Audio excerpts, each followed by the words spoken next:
नमस्कार, आप देख रहे हैं न्यूज तक और मैं हूं आपके साथ प्रियंका।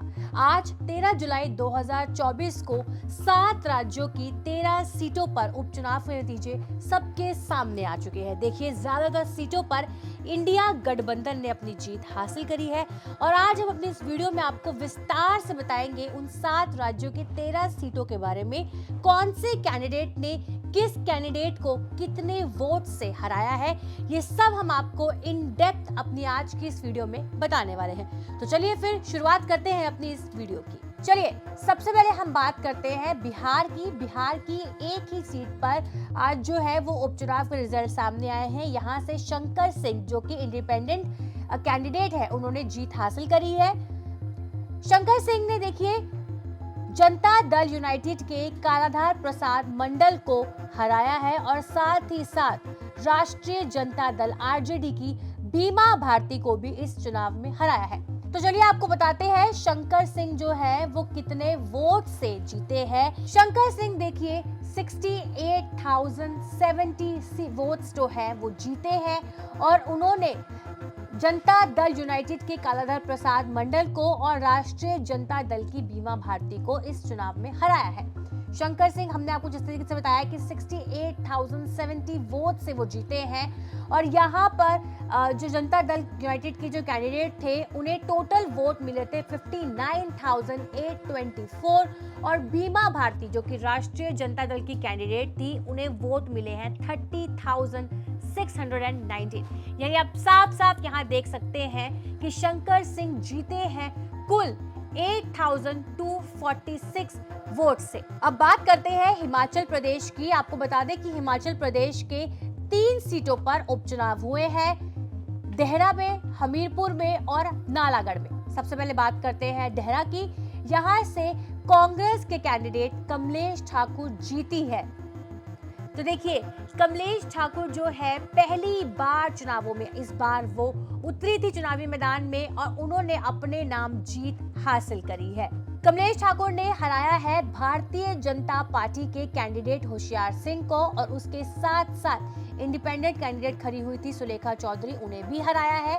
कमलेश ठाकुर को वोट्स कितने मिले हैं आपको बता दो, यहाँ पे आप अपनी स्क्रीन पर देख सकते हैं 32,737 वोट्स मिले हैं और होशियार सिंह को टोटल वोट्स मिले थे 23,338, यानी कि टोटल 9,399 वोट से कमलेश ठाकुर इस उपचुनाव में जीती है। अब बात करते हैं हिमाचल प्रदेश की दूसरी सीट की, जो कि है हमीरपुर। हालांकि इस सीट से भारतीय जनता पार्टी के आशीष शर्मा ने अपने नाम जीत दर्ज करी है। आपको बता दें कि हिमाचल प्रदेश की 3 सीटें थी और तीनों सीटों में से 2 सीटें जो है वो कांग्रेस जीती है और 1 सीट जो है वो बीजेपी जो है वो जीती है हिमाचल प्रदेश की हमीरपुर। यहाँ से आशीष शर्मा जीते हैं। आपको बता दें कि आशीष शर्मा ने कांग्रेस के कैंडिडेट डॉक्टर पुष्पेंद्र वर्मा और इंडिपेंडेंट कैंडिडेट नंदलाल शर्मा को हराया है। आप अपनी स्क्रीन पर देख सकते हैं कि आशीष शर्मा को टोटल वोट मिले हैं 27,041 और कांग्रेस के पुष्पेंद्र वर्मा को वोट मिले थे 25,470 और इंडिपेंडेंट कैंडिडेट नंदन लाल शर्मा को मिले थे केवल 74 सिर्फ। यानी कि आशीष शर्मा जीते हैं पूरे 1,571 वोट से। चलिए अब आगे बढ़ते हैं, बात करते हैं हिमाचल की तीसरी सीट की, जो कि है नालागढ़ और यहाँ से कांग्रेस के हरदीप सिंह बावा ने अपने नाम जीत हासिल करी है। कांग्रेस के हरदीप सिंह बावा ने भारतीय जनता पार्टी के केएल ठाकुर और इंडिपेंडेंट कैंडिडेट हरप्रीत सैनी को इस चुनाव में हराया है। आप अपनी स्क्रीन पर देख सकते हैं कि हरदीप सिंह बावा को टोटल वोट्स मिले थे 34,608, तो वहीं भारतीय जनता पार्टी के केएल ठाकुर को मिले हैं 25,618 और इंडिपेंडेंट कैंडिडेट हरप्रीत सैनी को मिले हैं 13,025। यानी कुल मिलाकर देखा जाए तो हरदीप सिंह बावा ने केएल ठाकुर को पूरे 8,990 वोट से इस चुनाव में हराया है।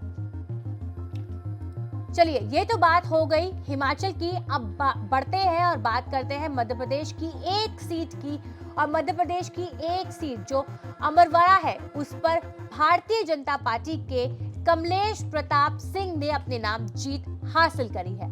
आपको बता दें कि कमलेश प्रताप सिंह ने कांग्रेस के धीरन शाह को हराया है और साथ ही साथ कई अलग अलग कैंडिडेट्स हैं जिन्हें भारतीय जनता पार्टी के कमलेश प्रताप सिंह ने हराया है। कमलेश प्रताप सिंह को इस बाय इलेक्शन में टोटल जो वोट्स उन्होंने जीते हैं वो है 83,105 और कांग्रेस के धीरेन को मिले थे टोटल वोट्स, आप अपनी स्क्रीन पर देख सकते हैं 80,078, यानी कुल मिला के टोटल देखा जाए तो 3,027 वोटों से कमलेश प्रताप सिंह ने कांग्रेस को हरा दिया है। ये बात हो गई मध्य प्रदेश की। अब बढ़ते हैं पंजाब की एक सीट की तरफ और पंजाब की एक सीट जो कि जालंधर वेस्ट थी, यहाँ से आम आदमी पार्टी के मोहिंदर भगत ने अपने नाम जीत हासिल करी है।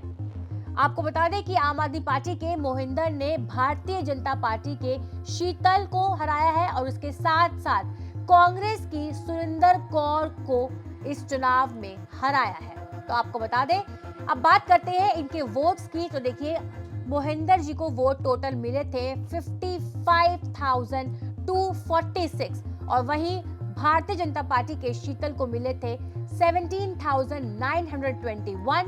वही अगर हम बात करें कांग्रेस की तो इन्हें मिले थे 16,757, यानी कि टोटल बात करें तो जो मोहिंदर है वो टोटल आप अपनी स्क्रीन पर देख सकते हैं कि उन्होंने 37,325 वोट से ज्यादा से उन्होंने बीजेपी और कांग्रेस को हरा दिया है। चलिए अब बात करते हैं तमिलनाडु सीट की। तमिलनाडु सीट से डीएमके के अनिरुद्ध शिवा ने अपने नाम जीत हासिल करी है। अब बात करते हैं उन्हें कितने वोट्स मिले हैं। तो आपको बता दें कि तमिलनाडु की विक्रावंदी ये सीट थी और इन्हें टोटल वोट्स जो मिले हैं आप अपनी स्क्रीन पर देख सकते हैं।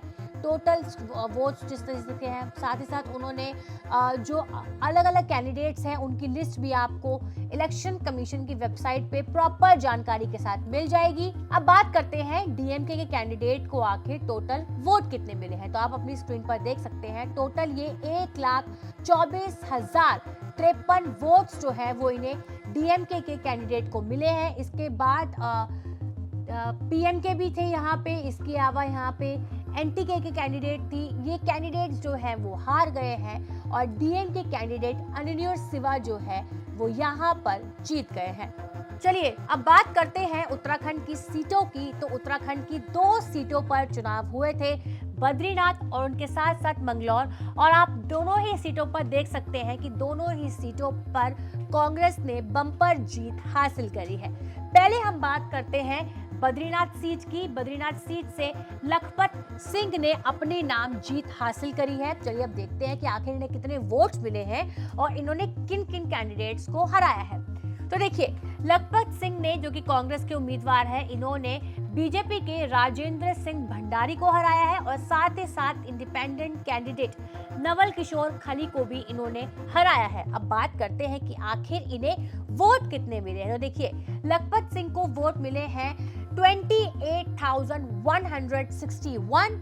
तो वहीं राजेंद्र सिंह जो कि बीजेपी के कैंडिडेट हैं, इन्हें वोट टोटल मिले हैं 29,937। आप अपनी स्क्रीन पर ये सारे आंकड़े देख सकते हैं जो कि इलेक्शन कमीशन ने रिलीज करे हैं। जेन्युइन सारे आंकड़े हैं और लखपत सिंह ने टोटल 5,224 वोटों से जीत हासिल करी है और बीजेपी के उम्मीदवार को हराया है।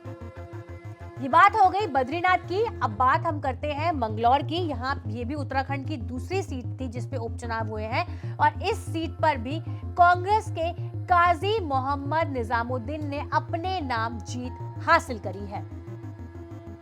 अब बात करते हैं कि काजी मोहम्मद ने किन किन को हराया है। सबसे पहले आपको बता दें कि काजी मोहम्मद निजामुद्दीन ने, जो कि कांग्रेस के कैंडिडेट हैं, इन्होंने करतार सिंह को हराया है जो कि बीजेपी के कैंडिडेट हैं और साथ ही साथ इन्होंने बहुजन समाज पार्टी के उबैदुर रहमान को भी हराया है। तो आप अपनी स्क्रीन पर देख सकते हैं टोटल काजी मोहम्मद को जो वोट्स मिले थे वो थे 31,727।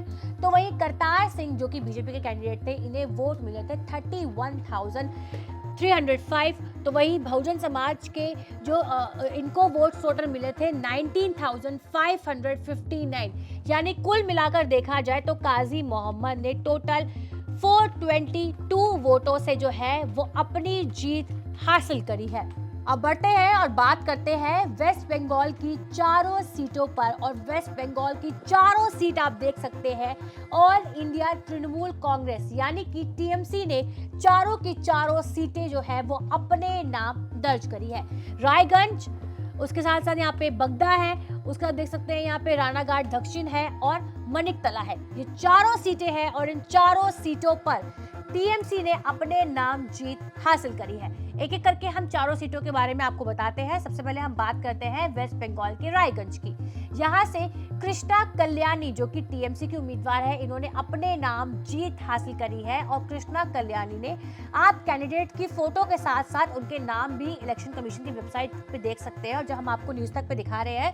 बात करते हैं कृष्णा कल्याणी की, तो देखिए टीएमसी के कैंडिडेट है, इन्होंने भारतीय जनता पार्टी के मनस कुमार घोष को हराया है और कांग्रेस के मोहित सेन गुप्ता को भी इन्होंने हराया है। अब बात करते हैं कि आखिर इन्हें वोट कितने मिले थे। तो टीएमसी के कैंडिडेट कृष्णा कल्याणी को टोटल वोट्स मिले हैं 86,479। बीजेपी के मनस को वोट मिले हैं 36,402। तो वही कांग्रेस के उम्मीदवार मोहित को टोटल वोट मिले थे 23,116। यानी कुल मिलाकर देखा जाए तो टोटल वोट्स जो जीते हैं वो ये 50,077 वोटों से कृष्णा कल्याणी ने अपने नाम जीत हासिल करी है। अब बात करते हैं पश्चिम बंगाल वेस्ट बंगाल की दूसरी सीट जो कि रानाघाट दक्षिण है। यहाँ से भी टीएमसी के कैंडिडेट मुकुट मणि अधिकारी ने अपने नाम जीत हासिल करी है और इन्होंने बीजेपी के मनोज कुमार बिस्वास और सीपीआईएम के अरिंदमान बिस्वास को हराया है। बात करते हैं कि इन्हें वोट कितने मिले हैं टीएमसी कैंडिडेट मुकुट को। तो इन्हें टोटल वोट्स आप अपनी स्क्रीन पर देख सकते हैं किस तरह से 1,135,033 टोटल वोट्स इन्हें मिले हैं। तो वहीं बात करते हैं बीजेपी के मनोज की, तो इन्हें टोटल वोट्स मिले हैं 74,485। तो वहीं बात करें अगर हम सीपीआईएम के कैंडिडेट की, तो इनको टोटल वोट्स मिले हैं 13,082।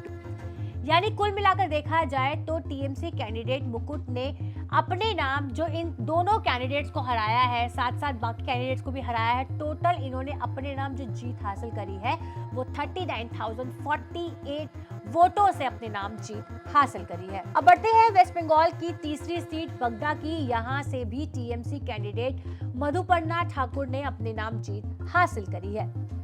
इन्होंने भारतीय जनता पार्टी के विनय कुमार बिस्वास को हराया है और टोटल वोट्स अगर हम बात करें तो यहाँ पे आप देख सकते हैं 1,77,006 टोटल वोट्स मिले थे टीएमसी कैंडिडेट मधुपर्णा ठाकुर को। तो वहीं बीजेपी के विनय कुमार बिस्वास को टोटल 74,251 वोट्स मिले थे। यानी कुल मिला के अगर हम देखा जाए तो कितने वोटों से जीती हैं, तो टोटल मधुपर्णा ठाकुर जीती है 33,455 वोटों से इन्होंने अपने नाम पर जीत जो है वो हासिल करी है। अब बात करते हैं पश्चिम बंगाल की चौथी सीट जो कि मनिकतला है। यहाँ से भी टीएमसी ने अपने नाम जीत हासिल करी है। सुप्ती पांडे ने अपने नाम पर जीत हासिल करी। टीएमसी के कैंडिडेट सुप्ती ने भारतीय जनता पार्टी के कल्याण चौबे और साथ ही साथ सीपीआईएम के राजीव को हराया है। अब बात करते हैं कि आखिर इन तीनों कैंडिडेट्स को वोट टोटल कितने मिले थे। तो देखिए, सबसे पहले बात करें हम जीतने वाले कैंडिडेट टीएमसी की, तो सुप्ती पांडे को टोटल जो वोट्स मिले थे वो है 83,110। बात करते हैं बीजेपी के कल्याण की, तो इनको टोटल जो है वो वोट्स मिले हैं 20,798। वही सीपीआईएम के राजीव की बात करें तो इन्हें केवल 9,502 ही वोट्स मिले थे। यानी कुल मिला के जो ये आगे बढ़ी है, यानी कि ये पॉजिटिव का साइन है। इसका मतलब यही है कि कितने ज्यादा के जो वोटों का जो आंकड़ा है वो कितना है, तो आप ये टोटल देख सकते हैं 62,312, यानी कि इतना ज्यादा वोटों का मार्जिन है जिससे सुप्ति पांडे ने अपने नाम जीत हासिल करी है। तो देखिए, हमने आपको एक एक करके बिहार, हिमाचल प्रदेश की तीनों सीटें, मध्य प्रदेश, पंजाब, तमिलनाडु, उत्तराखंड, उसके साथ साथ हमने आपको उत्तराखंड की दोनों सीटें, वेस्ट बंगाल की चारों सीटें, इन सभी का आंकड़ा जो है वो हमने आपको इलेक्शन कमीशन की वेबसाइट से बताया है। बाय इलेक्शन जो है उपचुनाव, उसके रिजल्ट आज जो है 13 जुलाई 2024 को सबके सामने आ गए। तो देखिए, हमने आपको एक एक करके बाय इलेक्शन के सारे रिजल्ट जो है वो बता दिए हैं। इलेक्शन कमीशन की वेबसाइट पे आपको ये डिटेल जो है वो हमने आपको बताई है। हालांकि अभी जो है वो यूपी के बाय इलेक्शन यानी कि उपचुनाव होने बाकी है, उनकी अभी तारीखों का ऐलान नहीं हुआ है। तो यूपी के बाय इलेक्शन जब आएंगे, उनकी तारीखें जब सामने आएंगी, वो तो हम आपको बता ही देंगे। आपकी आज की इस वीडियो पर क्या राय है हमें कमेंट बॉक्स में जरूर बताइएगा, और ऐसी ही और खबरों के लिए आप देखते रहिए न्यूज़ तक। शुक्रिया।